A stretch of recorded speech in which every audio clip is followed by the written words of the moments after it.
like to call this meeting to order. First, let me say to Dr.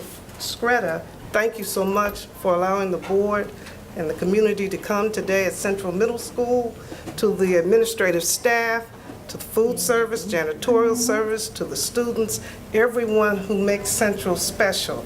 And Central will always have a special place in my heart because I worked my last 5 years here. I want to thank Dr. Scott for making it memorable. And once a Bear Cub, always a Bear Cub. So we want to thank you all for allowing us to come out.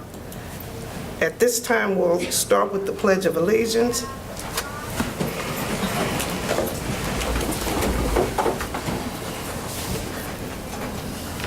I pledge allegiance to the flag of the United States of America and to the republic for which it stands, one nation, under God, indivisible, with liberty and justice for all.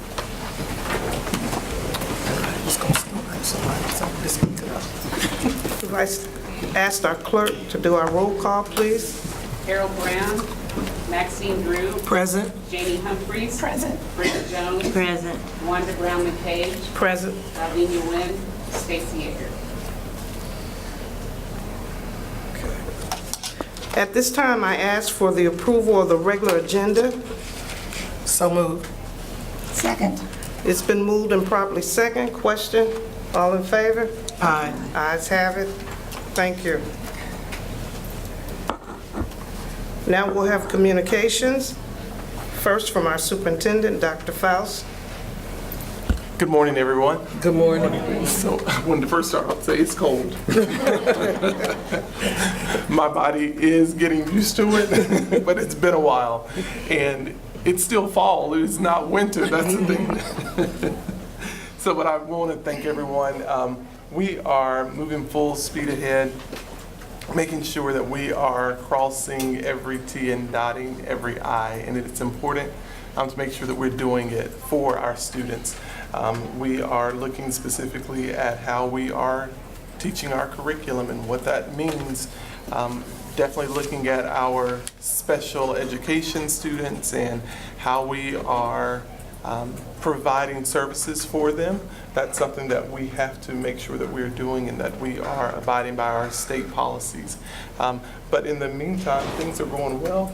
On Friday, I have challenged our chef for a dessert cook-off. So we will have a dessert cook-off. And anyone who votes for my dessert, you get to wear jeans. No, I'm just saying. No, but we will be in the cafe and we will have a dessert cook-off. Yeah. Tomorrow, from Friday at 11. Yes. Okay, Dr. Nguyen wasn't able to attend today, so now we'll get reports from the board. We'll start with Ms. Jones. Oh, I can't remember. I'm still frozen. Okay. The Literary Festival on Saturday was wonderful. It was the best Saturday I've had, except for the math relays. It was really good. And then on the 3rd, like a week ago Saturday, our harp ensemble played at the Reardon Center. And they played one song in the cold. Can you believe it was cold down there in that meeting room? Usually it's warm. But they sounded like angels. They were coming along so well from the first time I saw them a couple of years ago. I know girls basketball in the middle school starts this week. Unfortunately, I can't make games this week, but next week I'll start being in games for as long as they last. And then we get the high school coming up and wrestling, and there's going to be so many different concerts over the next month at all of our schools. Please try and come to them. Our kids love it when we show up. They don't come up and hug you all the time, but you can tell they're proud to show off. And last week, William Allen White, which Miss Brenda was there with me, that's when you forgot, presented the Annie Jr. play. And it was the first time I had taken my husband to one of the William Allen White plays, and he said it was better than some of the high school productions he'd seen when he was younger. We won't say how old he is, but those kids did a marvelous job. And the teacher and the coach hardly had to do anything. The kids ran it. Scene changes and just, I can't wait to see those kids when they're in high school. They're going to be phenomenal. And I'm sure I forgot something, but we'll figure it out later. Good morning. I attended the Mayor's Prayer Breakfast on Friday, November 3rd at the Reardon Center. And then on Saturday, November 3rd, I went to Topeka to the KASB Legislative Committee meeting.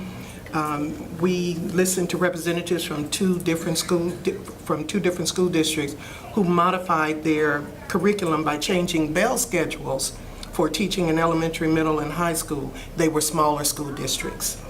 And also, we broke into groups, and in the legislative committee, we met to finalize a draft for the 2019 policy recommendations, and that will be, and then later we will discuss when we have a meeting on December 2nd at the KASB annual 101st convention in Overland Park, and I will be attending that. Thank you. At this time, we have recognitions and awards from the American Education Week proclamation. I'd like to ask if the clerk would read that for us. Oh, okay, I'm sorry. Melissa Bedford Fears, if you would present that. Oh, okay. As well as Ms. Holt. We're Thank taking you the so team much. approach.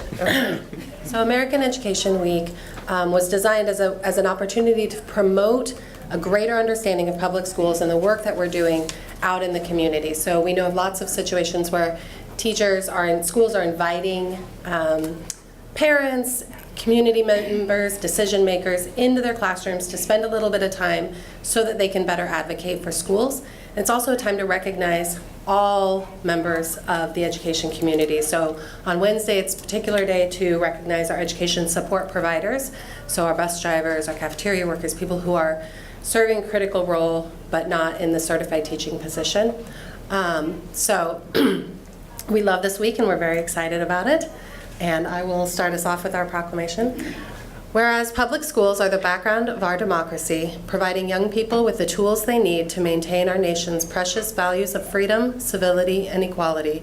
And whereas by equipping young Americans with both practical skills and broader intellectual abilities, schools give them hope for and access to a productive future. And whereas education employees, be they substitute educators, custodians, teachers, bus drivers, or librarians, work tirelessly to serve our children and communities with care and professionalism. And whereas schools encourage community, bringing together adults and children, educators and volunteers, business leaders and elected officials in a common enterprise.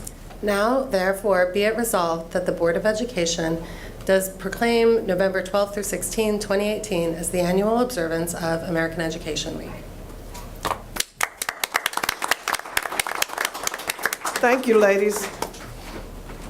At this time, community comment. We want to make a motion and take a vote on proclaiming the week as American Education Week. Excuse me. At this time, we need a motion to proclaim this American Education Week. So moved. Second. Okay, it's been moved and properly second. Question? All in favor? Aye. Ayes have it. It's American Education Week, and we celebrate that here.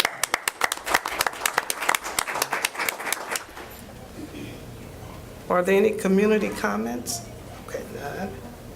Community updates? Dr. Lieber, Ms. Lieber, excuse me.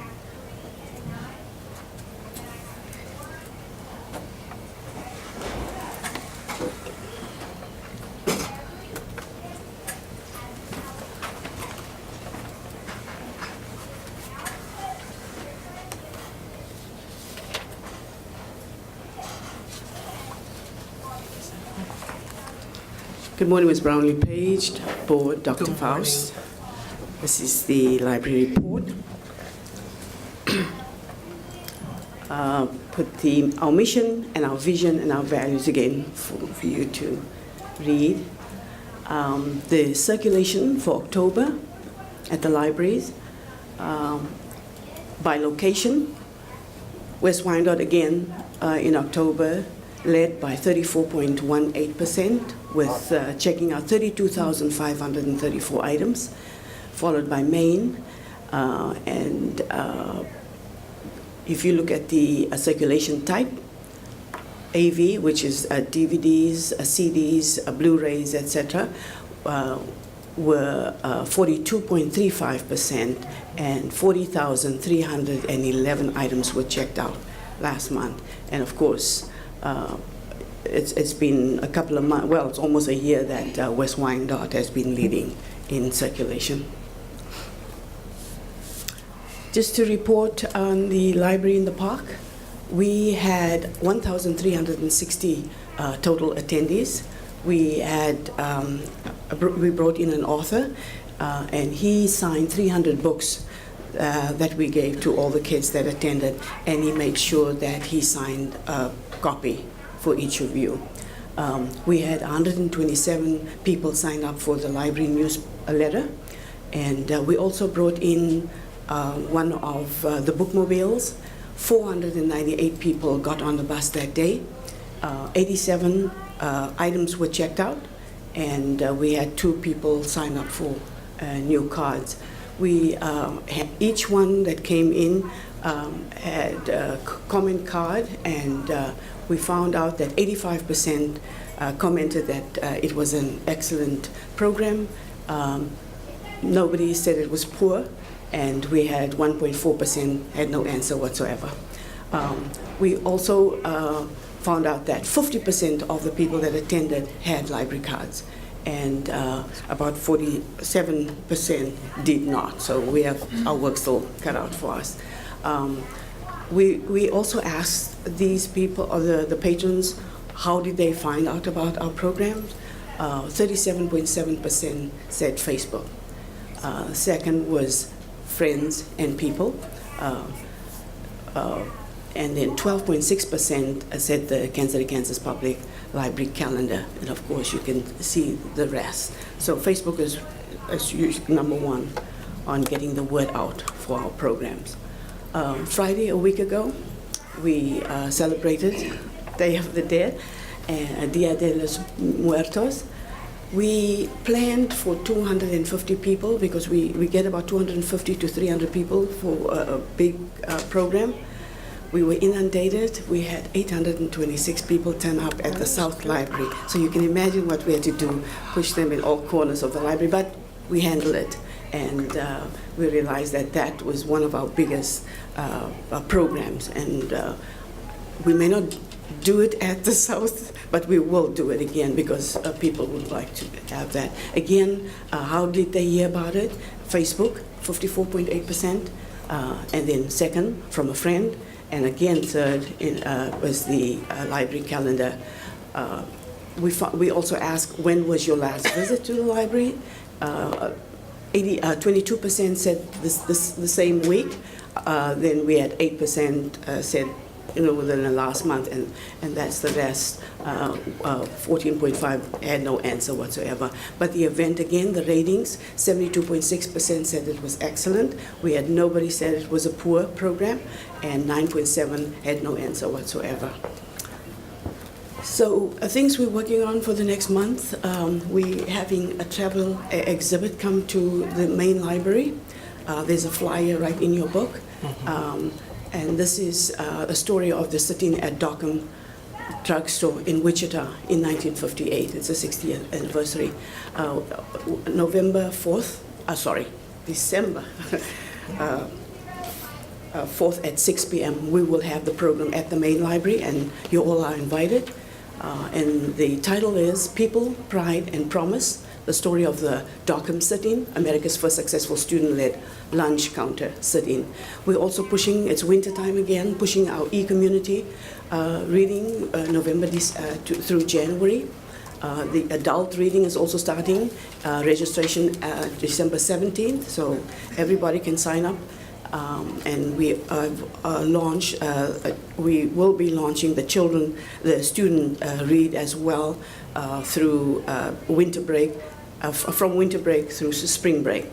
We're busy. We have a new app that we will introduce to you. We're just waiting for the Spanish version, and then we will do that. Any questions? Ms. Thank Levers, you. Sorry. it looks like Facebook is your best advertising. It definitely is. It definitely is. That's really cool. Thank you. Thank you.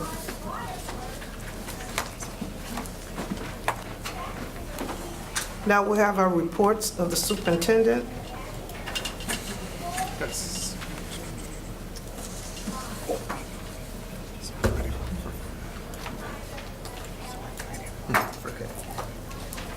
We'll have Dr. Scretta, please come forward.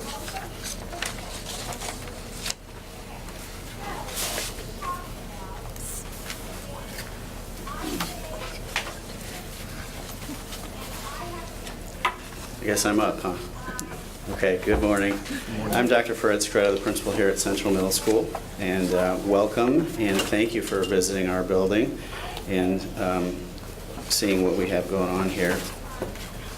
I have two things for you. I'm a believer in the adage that a picture is worth 1,000 words, so I'm going to start out with some photos that'll tell the story of our year to an extent, and then you also will have a file folder with what I call artifacts, because I also believe that if I just were to share a Google slideshow that you wouldn't really remember everything, and I want you to be able to do that. And this file folder also tells a deeper story about who we are and where we're going. So to begin with, again, just some photos. One of the things that I'm very proud of, not to make a pun, but we have an acronym PRIDE, which stands for Perseverance, Respect and Responsibility, Integrity, Drive and Determination, and Engagement. We're using that as a framework to have our kids think about and gain character. And one of the things that we've done is we've celebrated our kids with pride notes. They're effectively a positive referral to kind of put on the front side, we hope, of discipline and thinking about how we can support our students. So these are a group of students who have been honored with pride notes by teachers. We also celebrated Dia de los Muertos here at Central Middle School, and it was not only a fun thing, but a serious celebration of our culture. You'll see here in a moment the demographics of our school, and it was a very important celebration for the culture of our largely Latino and Hispanic population. And we did have some neat participation with several members of our school community who displayed pictures of loved ones who have passed on and celebrated them. We recently kicked off the Red Card anti-bullying program with KC Sporting and Children's Mercy Hospital. We had Blue, the mascot of Sporting KC, as well as there's Nate Bucati, who is a radio personality and the voice of Sporting KC, and then one of their players came to talk with our students about bullying, the goal of stopping it, and how to deal with bullying. These are some of our ELL newcomers, and we have a wonderful teacher named Tammy Carter who works with our newcomers and provides all kinds of real-world learning to learn language. They carved a jack-o'-lantern out of a pumpkin to use and learn the past and present tense. So yesterday the pumpkin was a pumpkin, and today it's a jack-o'-lantern. So some basic things like that, but we have a wonderful group of newcomer kids who are very excited to be here. Yesterday was a really wonderful day here. We celebrated Veterans Day with a Veterans Day program. We had 3 of our students sing the national anthem, and they were very proud to do that. A little nervous at the beginning, but they were very proud to do so. And then we had 4 veterans who spoke. You have a copy of the program in that file folder, and I was very excited about this, and it turned out to be, I think, a wonderful event. You may recognize one of our own, Mr. Joe Fives, who's here in the audience, who was a fighter pilot. Had never known that about him, but that's a very honorable thing, and we want to say thank you again to our veterans. The man in the striped sweater is actually one of our staff members, Mr. Link Schrader. The active duty soldier there is a brother of one of our staff members, and then Jacqueline Krulik is the lady in red. No reference to the song, but the lady in red, who is from the area and is currently a KC police officer. So I wanted to transition into what you have in the file folder, and this is a picture of the class of 1923 here at what was KCK Junior High School. You're in a building that is, depending on the historian, either 110 years old or 112 years old. And I'm going to be honest with you and say, could you please give us a new building? We are in one of the oldest buildings, certainly in the district, but one of the oldest buildings, I understand, west of the Mississippi. We were open in the year either 1906 or 1908, based on some of the historians' history that I've seen. But I would invite you to walk around as we do our classroom visits and kind of take a peek at our beloved old building and see some of the things that we work around here and there, but also to to ensure that our kids are getting the best education they can. And with that, I'd like to just transition into what you have in this file folder. And again, you saw you have a copy of that program and a printout of this picture. I'm always impressed at the fact that back then no one smiled in pictures. I don't know why that is, but they never smiled. So we're working on making smiles happen in all of our pictures.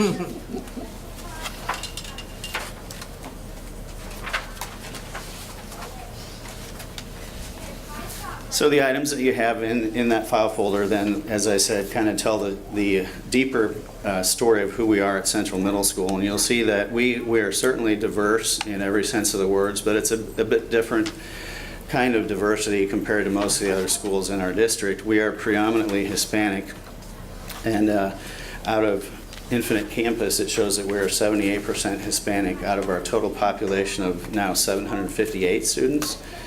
At our count in September, we were at 743, so we've grown by by 15 students according to Infinite Campus since September. We have approximately 11.6% of our students are special education, as Dr. Faust mentioned earlier. We're working to ensure that our students receive the accommodations that they need to level the playing field. And then we have 20 students who are currently migrant students and 31 who have been migrants this year. So we're also a transient building in lots of ways. Regarding poverty and socioeconomic status, we have 564 of our students, or almost 75%, who did submit free or reduced meal applications and qualify as free meals. If you turn the page then, one of the great things that is coming out of Infinite Campus is some of the reporting and ability for us to look at our data. I made asterisk notes on the horizontal page. You'll see on the vertical page, you see our attendance reporting. We're shooting for the goal of 95% as a whole, and this report shows by grade, by demographics, special ed, economic disadvantage, gender, and ELL, what their group or subgroup percentages are for attendance.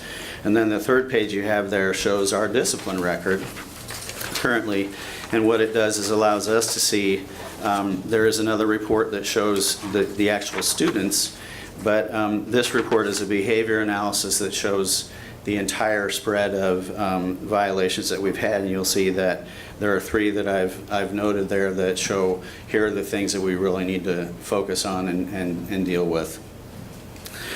The next stapled item that you have, if you could turn to that, at the top it says school report, and it's Kansas Assessment Program. We recently administered the first round of 3 interim exams for the Kansas Assessment Program. And a couple of things that I would emphasize with respect to this data is that this was a 25-item test for our students.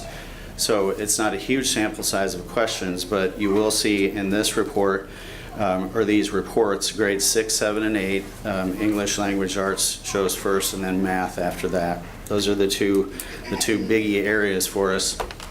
And you'll see the school percentage on each item compared to the state percentage on each item as well. Without mincing words at all, what I'm going to say is that our students are underperforming. And we have a lot of work to do to help our students achieve and reach the success that we know that they deserve. So towards that end, the next couple of items that you have to do with plans and what we're putting in place regarding that achievement, not just on the CAP, but in terms of social, emotional, and character development, literacy, and then the big key of monitoring. So what you'll see in the stapled packet is our actual school improvement plan or action plan, focusing on the CAP tests, and you'll see action steps there that have to do with PLCs and the work of PLCs in developing common assessments that are focused on the CAP standards and indicators, and implementation of what we're coming up on with an intervention period. I think it was mentioned that a couple of the school districts that were visited at the KSBE event recently had worked on using their bell schedule creatively to also look at the curriculum. So I have a copy of the bell schedule in there. I'll get to that here in a moment. But then you'll see I'm proud of my Google abilities, and one of the things that you'll see is a visual for the audience members. It's actually posted right here as well. This is what I'm calling my vision of instruction. And it's based on three main focus points. One is the social, emotional, and character development. And you'll see extending off of that as a web all the things that we're doing in each of these areas. The academic focus is literacy. We've often said in our district that literacy is a civil right, and I firmly believe that. I think literacy, not just in terms of reading and writing, but understanding finances, math, digital literacy, are keys to our students learning in all other content areas. And then the other big focus point is the idea of monitoring, and that not only as principals and assistant principals, who my two team members are here, monitoring what teachers are working on in the classroom, but monitoring with common assessments and PLCs and grades. And then the ultimate idea for me is that our kids are high school ready when they leave here and head off to Wyandotte, mostly to Wyandotte High School. So you have that, and then again, just as a frame of reference, you have our bell schedule. I thought this is kind of a serendipitous coincidence that you mentioned that one of the things that we've done is structured in two distinct periods that have to do with literacy and with social emotional instruction. You'll see that during our lunch shift, which is by default a longer period, we've actually shaved a few minutes off the other class periods and added it to the lunch period so that we could have a silent, sustained reading time, as well as what we call bear cub time, where we're using the second step curriculum as well as the district social emotional character development curriculum. So those are the things that I wanted to share with you in terms of artifacts, and I'd be welcome to any questions that you might have or comments before I understand we're going to make some classroom visits here in a little while too.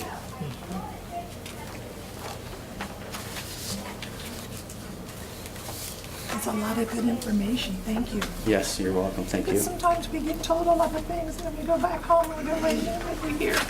Now we've got something to reference back to. Yeah. Thank you.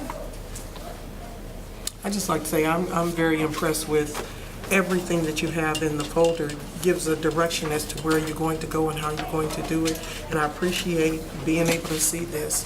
And not only, I know it's not just for us, but for parents to see where their child can go. Yes. Thank you. Thank you. Yeah. I should mention this, that part of what you see there is my new ideation, if you want to say that. I'm new, just like Dr. Faust, as an administrator in the district. I was an instructional coach the last 2 years. Mm-hmm. And this is now, as of July 16th, I'm at August, September, October, November now, so 4 months in. And I feel like I've maybe worn out my honeymoon period with some of our staff, I don't know, but I've also learned a great deal, and this is kind of where I'm landing in terms of leadership and thinking about what we need to do. I have one question, and again, Yes. thank you for this. You are But welcome. what are you doing in regard to trying to get parents more involved? I didn't see anything on that. You will see at one point in our professional development, and this came out last year through our work with the Kansas Learning Network, that there are two focus points, and you see them referenced on that vision of instruction, the crazy busy sheet that you have there in blue and red, our school colors. You'll see referenced our model of instruction as well as the KLN indicators. Two of them have to do with parent and community connections. And we're at the point now where, bless you, where what we're going to be doing here in early December is actually some training on how to make phone calls home. We often think that that's just a natural thing, but at least in my undergraduate program, that was never covered. And I'd hazard to say that that's, bless you, that that's the case for, I would say, every teacher and even administrator, that making calls home is sometimes nerve-wracking and sometimes a little bit scary. But I've always believed that it's certainly an important part of what we do. We're also inviting parents and community members, and one of the things that I have in mind is a mentoring program. We're actually starting with kids first and having some of our 8th graders mentor 6th graders, but I'd like to look at something with respect to community members coming in to mentor some of our kids. Not there yet, and we have a lot going on, so I don't want to push too much on certain things. I've decided the things I do want to push on, but some of them kind of have to stay on the back burner and keep boiling or simmering at least. You do a lot of communicating on Twitter, I've noticed. Mm-hmm. In fact, you were doing that even before July 16th. Yeah. You were a Bear Cub before then. Yeah, I was pretty excited. You were very excited. I love this place. And that bleeds over into your communications when you do your Twittering. And thank I'm you. new to that, but you can see the excitement in what you're saying. And I imagine if parents are following that to me is a form of parent involvement. We have to look at many different ways. It's not the old way where it was just the parents who came up to the school. It's how the new ways of communication, and new ways of being involved. So you seem to be trying to hit all the boxes. Trying, yeah. So keep my fingers crossed for you. Wish you good luck. Thank you. And very thank much. you for stepping up into the principal position. Mm-hmm.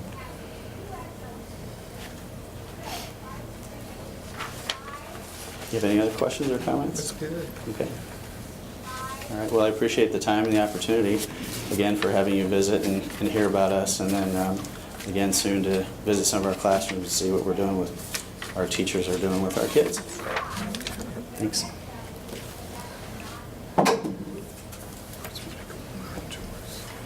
Okay. At this time, we're going to go on our tours, and you'll direct us. Yes, I think so. Okay. So Dr. Spreda, is there an area or two of focus you would like people to look at? We thought we would just stay here on the first floor. Okay. So, the proximity. Okay, and what should they be looking for in the classrooms Yeah. in regard to your focus? Yes, one of the things would be to take a look for the learning skills that teachers have. And then I would also encourage you to whisper to a student here or there, where do you see yourself on that learning scale? What I'm finding as I visit classrooms and talk to kids quietly is that they can say, yeah, well, I'm at a level 2, or we're working on a level 2, but we're moving up to 3, and the target goals, not just the foundation. Great, okay. So we'll stay on the first floor. There are the 2 ramps. There's no other way out but the ramps, right? Okay, so we'll navigate those. And how many groups are you for? Depends on the walls, the entire cabinet going. So probably 4 to 5 groups.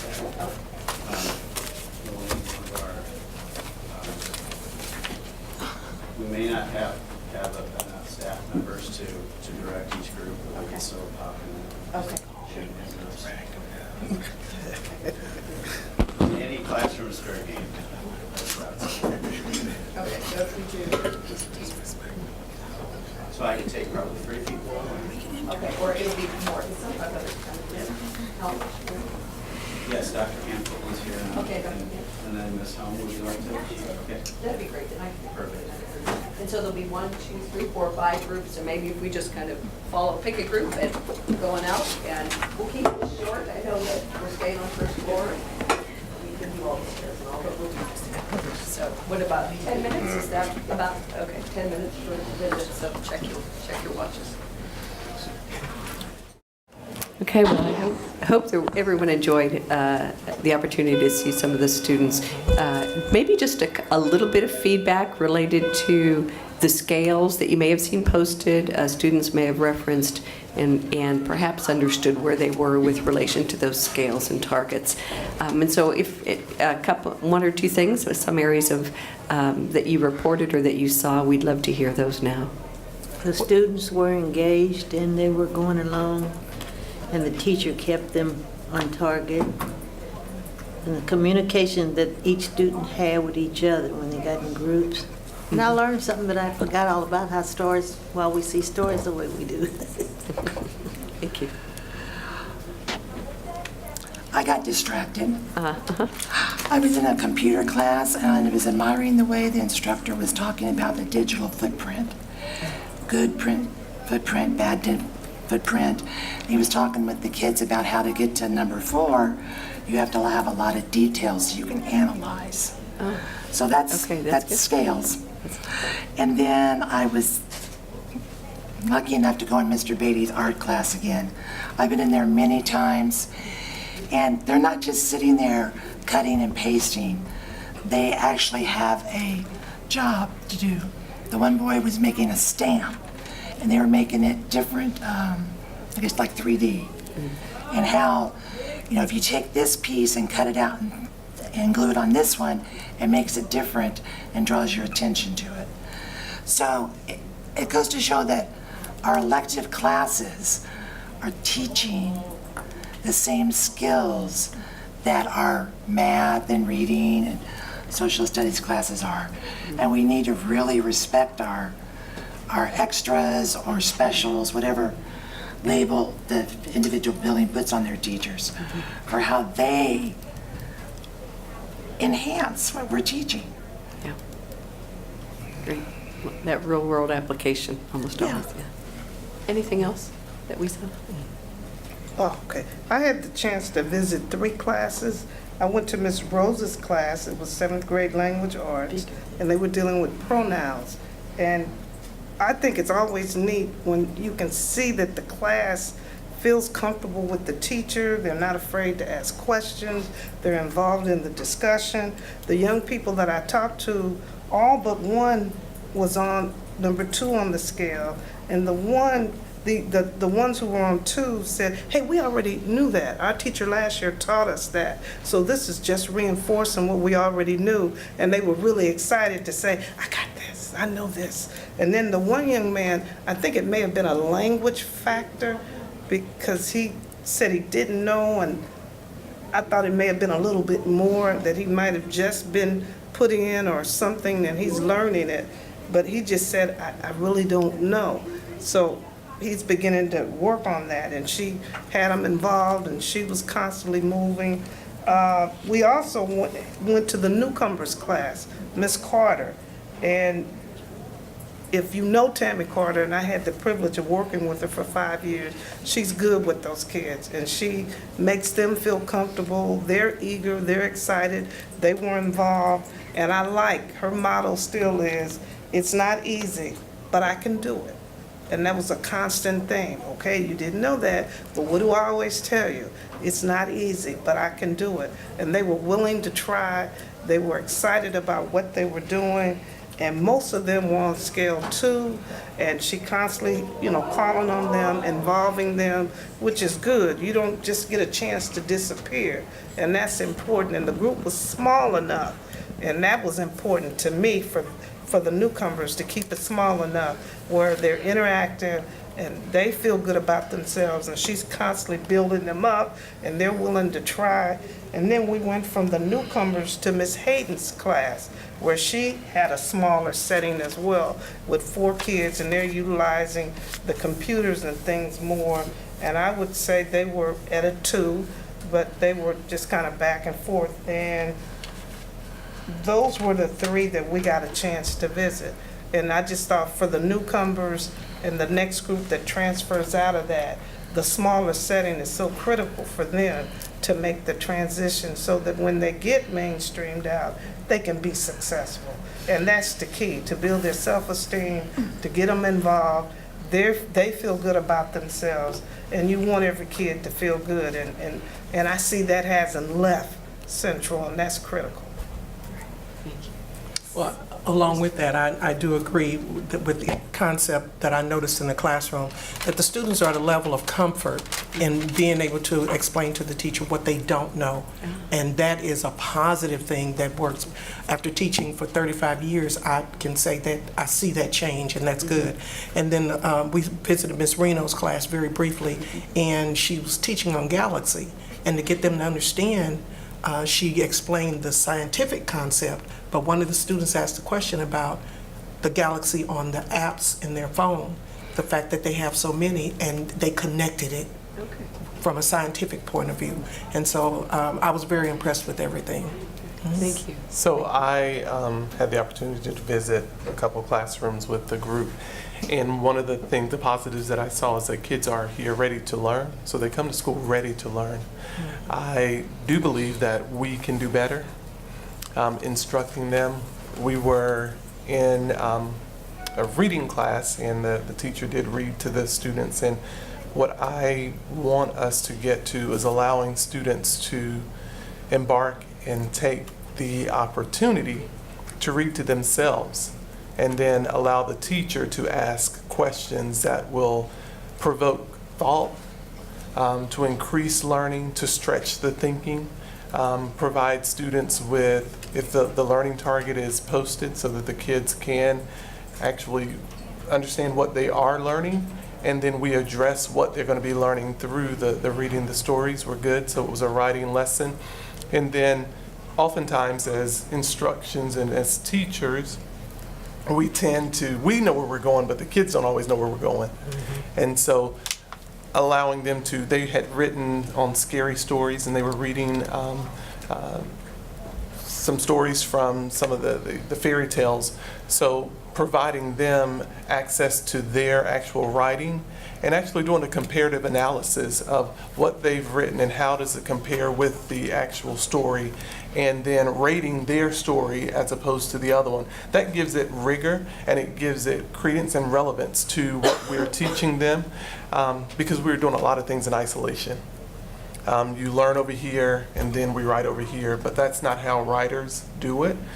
So then in the math, we were looking at ratios and proportions, and should have been skill factors. And what we were doing is computation. And again, that's not how the standard was written. The standard was written at a level, and we weren't giving it to them. So what I want our kids to understand is that we're going to take care of you. Our kids come ready to learn, and we've got to actually meet them there and provide them. They will do it. There was not one classroom that we went into that kids weren't ready to learn. And so that's the fortunate part of it. But we as adults have to release, and it's called gradual release, and provide the students with that level of rigor that the learning target is written on.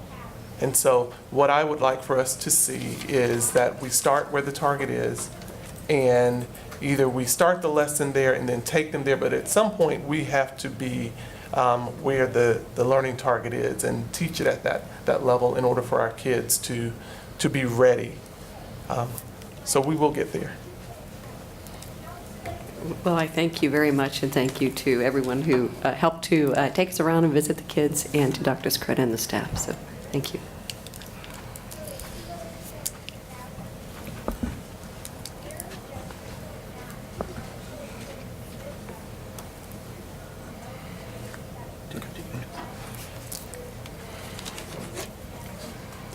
So at this point, I would ask that the Board of Education accept as an informational item a report on the partnership with Prep KC as submitted by Dr. Jason Strickland, Deputy Superintendent, as recommended, and also as recommended by myself.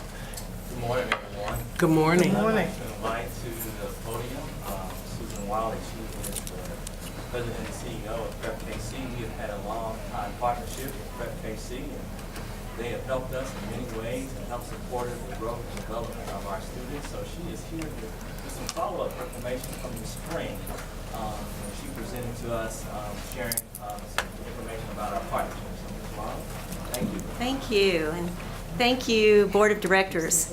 I'm really happy to be back here. Dr. Faust and I had a great conversation a couple weeks ago, just kind of an opportunity for me to sit down and hear his priorities and to start to talk together about how we can be supportive of the district's priorities for the young people. And he mentioned a couple of key words, rigor and relevance, that are really powerful when they're built into instruction. And so we had a good talk about that. I'm going to take you through just a quick PowerPoint deck. This is really, I think I'm supposed to have like 7 minutes or something, so it's going to be a flyby, but just wanted to come back and check in on the work we're doing together. The district is really, I think, making some great progress, and we're really happy to be in this partnership. This is a motto that kind of guides us and our thinking at Prep KC, because we work with 6 urban school districts, and they have populations very much like your population of young people.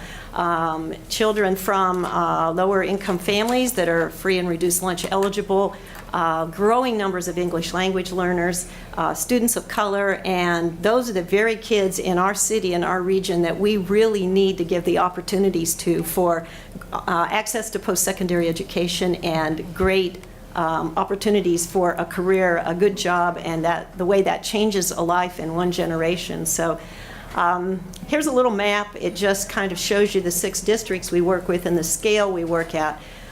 Together, we work in partnership with 15 urban high schools, and those high schools put nearly 3,000 young people, young graduates, out into our KC bi-state workforce region every year. So I guess for us, we want these young people to have the same opportunities to compete for post-secondary education and compete for the good jobs that kids in the broader region have, and that's one of our goals in our partnership with the KCK district. Here's another way of looking at this, and this is interesting to us. This is the 9-county region from Mid-America Regional Council. We looked at the zip codes at Prep KC. We looked at the zip codes of the young people and their families that we serve.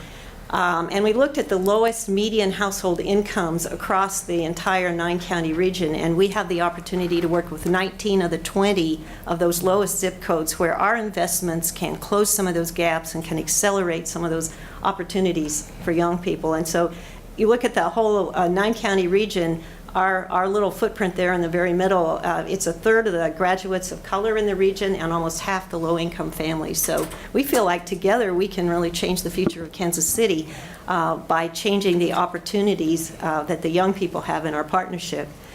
This is just a quick, Prep KC is an intermediary, so we put resources together, partnerships with our school districts, our business and industry partners, our higher ed partners, and we are supported by philanthropy, by grants from corporate, private, and family foundations.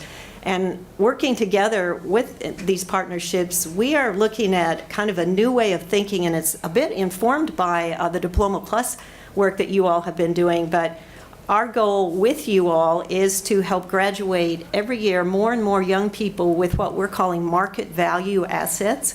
You know, a high school diploma is one thing. It doesn't have the market value it used to have in our city, in our region, and in the country. Market value assets are things that employers are looking for that give you maybe the opportunity to get an interview you wouldn't have gotten or get a scholarship you wouldn't have gotten. So we're starting to work with these other organizations whose logos are across the bottom there, kind of all looking at how do we get a lot more of our young people to attain market value assets by the time they graduate high school. Right now we're looking at some of those very same assets that you're looking for in Diploma Plus, but an industry recognized credential. For example, the young people in the healthcare and health sciences pathway can graduate high school with a CNA, a certified nursing associate, which is, it's not the step you'd want to stay on for your career, but it's your first step into stackable credentials for nursing and healthcare. 6 or more college credits. You all are working hard on early college access for your high school students. There's great research that says just 3 early college credits doesn't change a trajectory very much. And over 6 helps a little more than 6, but it's not the best return on investment, but 6 is kind of a sweet spot. And if we could get a lot more of our kids to graduate, especially if they're first generation college goers with at least 6 hours of early college credit, they would have a different opportunity in the next step of their lives. We're also working on internships. I'll tell you a little bit more about some of that work we're doing together. And you all are very aware of the Kansas City Scholarship Initiative. Prep KC and KC Scholars are in partnership in some of the work we're doing. In fact, I tell them that we want to overrepresent our 6 urban school districts in the entire 6-county awards of KC Scholars. And so I think together we're going to be able to do some of that work. But those are the kinds of things we'd like to see all kids graduate from high school with, and really then have that wind to their back for the next stage of their lives. Here's this is just an accounting of last school year. Of course, we're almost to the middle of this school year, but just to let you know how Prep KC does the work we do together, we have a database of in fact, these numbers are a little out of date, nearly 900 professionals from over 215 companies will come to events to help professionals interface with kids and help them see what a professional looks like in different career paths, and meet them, talk with them, hear how they got there, get encouraged by them. Some of these are really amazing, fun events. If you get a chance to come to a career jumping, we do many career jumpings, which are speed dating type events, just so professionals can come to a school and talk to kids. We also have partnerships with 36 higher ed institutions, clear over to Manhattan, Kansas, and clear over to Columbia, Missouri, that will help us do things to help kids understand early what post-secondary education looks like and what it can do for your life. And then we keep track of how many, every year for our footprint of 6 districts, how many individual student experiences we create. Last year was over 6,800, and 2,000, almost 700 were KCK students last year. Those face-to-face interfaces, customized worksite visits are just powerful events. Just to go on quickly, and I'm going to circle back to Dr. Faust thinking about academic achievement and relevance and rigor, and it all kind of comes together here, because when kids understand why they need to learn a math concept, because real world people use those every day in their lives and make things happen. They go back to the classroom, the teachers tell us, and they have a different attitude about having to learn to calculate slope in their Algebra 2 class, because an architect told them that he designs curved walls because he knows how to do that. And so that connection of relevance to the rigor that we're talking about is a powerful intersect. I just made 2 notes there. There's a huge body of research, as you all know, about the power of career academies and career pathways and these experiences for kids. But the study that's mentioned there first is about how it improves attendance, because kids want to be here. They want to be engaged in building their futures. And a famous school district, Nashville Public Schools, that's been working on their career academies and career pathways for quite some time, they've seen really significant gains in their standardized tests, their state assessments in both English and Algebra 1. Because of the relevance in the Career Academy. So it's that blend of the academic concepts with the powerful real-world relevance that can just light a kid up and really give them a path forward. You all saw this data, I think, in the spring. I'm just going to remind you that during the phase before, you all were kind of one of the first districts to go wall-to-wall with your career academies in your high schools. Earlier than that, we were doing at Prep KC some cohorts of kids and just studying the difference it made. And so these were demographically matched kids in a high school. And this was a group of about 456 kids that we studied, about 10th, 11th, and 12th grade. How do they compare to other kids across the country with the same demographics if you have a powerful career academy experience? And you can see it significantly changes high school graduation. It doubles post-secondary, confirmed post-secondary enrollment. And even more exciting maybe is that it creates persistence in post-secondary. It's interesting that all kids across the country persist to their sophomore year in college to about 70%. Nearly 80% of kids with a powerful career academy experience persist regardless of their demographic background. So we're excited about that data, and that data propelled us forward into the supports that we're providing in your district for wall-to-wall academies, so all kids get that opportunity. just to kind of give you some ideas of some things that we're responding to what you all have told us in your community and in your schools that you want.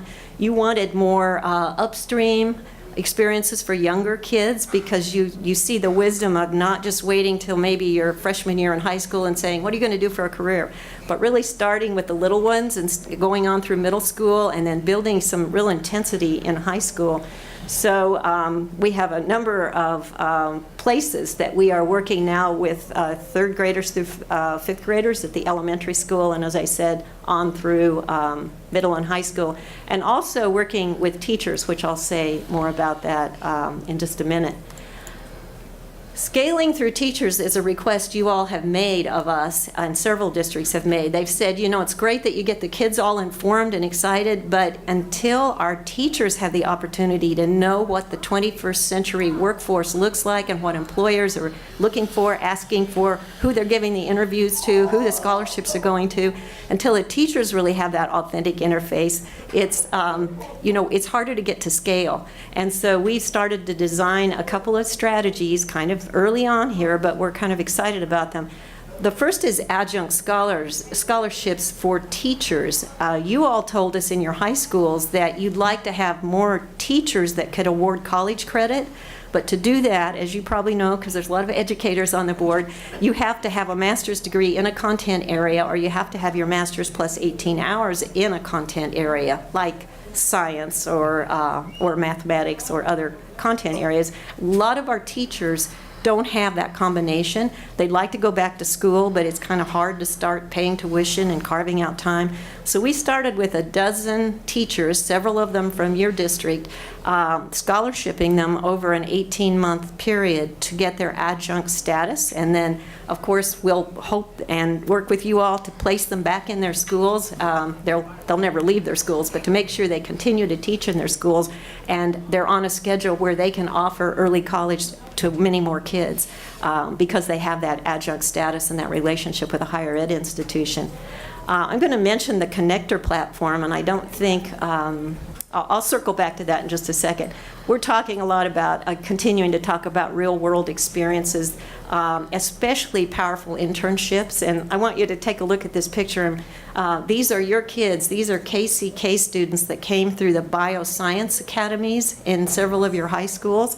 These 10 kids, because they were just making such great progress, we had the opportunity to go out and put together through KU Med Center and School of Nursing and some federal funds and some Prep KC funds, 10 paid scholarships in KU Med Center's laboratories, research laboratories on the campus this last summer. They had 6 weeks of paid internships.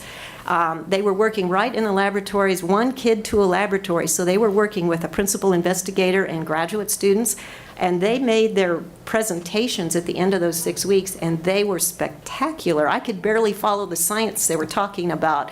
One young lady was talking about the Alzheimer's proteins that she researched and was part of this research team that was trying to solve the, the challenge of understanding Alzheimer's. So we work, I won't go into all the details, but we work a lot on these very powerful internships, and we'd like to scale those even further. And this is what I was mentioning, the connector. This is an online platform. Dr. Faust has seen this a little bit. I think he's probably in the process of exploring it a little bit. But this is on a Zoom platform, which just means like easy Skype is what I call Zoom. And a teacher can go out and make a request out of this database that has 6,100 assets that are professionals that are saying a day in the life of an engineer, a day in the life of a microbiologist, a day in the life of a project manager for a construction site. And they can pull that into the classroom and make it part of their lesson. So talk about that rigor and relevance coming together in an easy way. This is an organization that licenses this platform, and Prep KC is providing. In fact, we're just about to drop letters out to your principals, your middle and high school principals. We're going to buy licenses for this school year for you all, for your teachers to start experimenting with the connector platform as a way to pull more professionals and more real-world experiences into the classroom. And then I just wanted to mention that we co-fund with you. So I said we raise funds, but we also every year do a kind of co-investing agreement that we do together. And this is last school year, 17-18, and this is just we did the math here. For every dollar the district invests, Prep KC during the 17-18 year invested $2.61 in these kinds of programs, and that doesn't include the unbilled staff time at Prep KC. Most of our districts feel like they are really leveraging some good philanthropy and getting some good mileage out of the opportunity to co-invest with us. And then I mentioned additional investments. We're just launching the adjunct scholarships, and I just mentioned the connector licenses. So that's kind of where we are in our work together, with the aspiration of getting many, many more kids graduated from high school and on a path to a very successful life. So thank you for your partnership and the opportunity to do the update. Dr. Faust, thank you. And I hope to see you again soon. Thank you.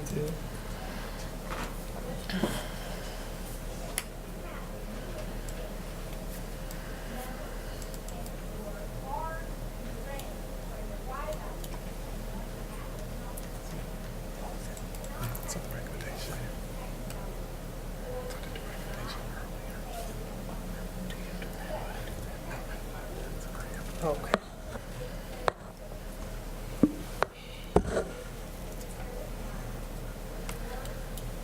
Okay, it was recommended that we accept the report of the partnership with Prep KC. So moved. It's been moved Second. and properly second. Questions? All in favor? Aye. Aye. The ayes have it. So moved.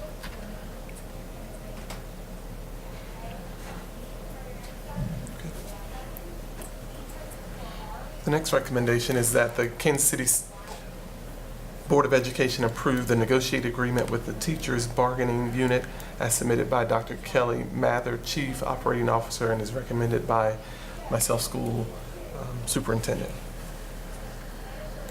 Ms. Page, the agreement is ready for your action. I'll just say with a lot of great conversation, open and frank discussion, the NEA was able to send out the agreement and have it ratified. Therefore, now ready for your action. So I'm pleased to be in this position. Okay. Can I get a motion, please? So moved. Second. It's been moved and properly second that we approve the negotiated contract with the school teachers for the district. Question? All in favor? Aye. Aye. The ayes have it.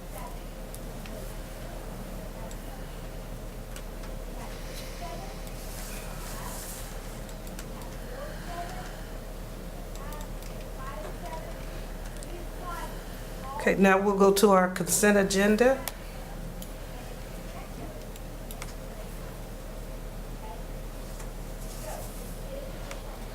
Madam President, I make a motion we accept everything on the consent agenda. Second. It's been moved and second that we accept everything on the consent agenda. Questions? All in favor? Aye. All against? So moved.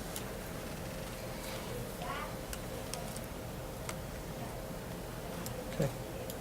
So I recommend that the Kansas City Board of Education approve the payment of the bills for K-12 and library services as submitted by Dr. Kelly Mather, Chief Operating Officer, and as recommended by myself, Superintendent of Schools. Madam President, I recommend that we approve the payment for the bills for K-12 and the library services. Second. It's been moved and properly second that we approve payment of bills for K-12 and library. Question? All in favor? Aye. All opposed? The ayes have it. So moved. Now we'll go to executive session. 5 minutes.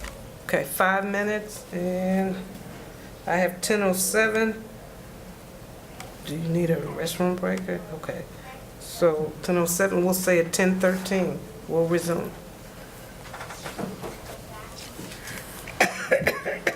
You need a motion still. Oh, I'm sorry. I need a motion to go into executive session. I apologize. So moved. It's with action to follow. So moved. Second. It's been moved and properly second. question? All in favor? Aye. Ayes, the ayes have it. Thank you so much. This letter.